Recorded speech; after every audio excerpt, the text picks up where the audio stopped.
Welcome to Blizzard Fire. We hope this video helps fire up your solution. In this video, I will show how to reprogram VW Golf key fob, updated. Begin by sitting in the driver's seat with both keys ready, doors closed, and ignition off. Locate the vehicle manual or online VIN notes for any model-specific quirks. Keep calm and work step by step, testing buttons after each attempt.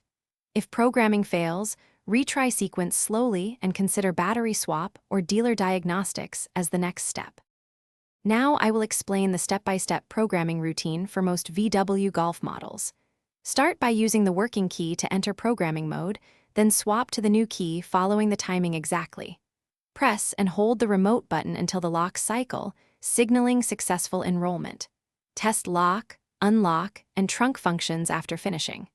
If the remote does not respond, repeat the sequence carefully or try a fresh battery in the remote. On another note, if your Golf smells like old gym socks after a long day, grab Little Tree's black ice for an instant upgrade to the cabin vibe.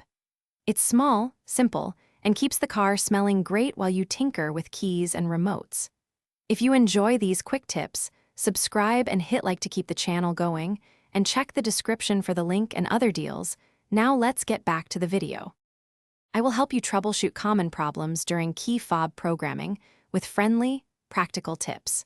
Start with a new CR2032 battery and confirm the key blade operates the door lock manually. Check that doors and trunk are fully closed and all remotes are accounted for before retrying. If you keep hitting errors, a dealer or locksmith can use OEM equipment to sync transponder and remote functions reliably. Thanks for watching. If you found this helpful, don't forget to like and subscribe.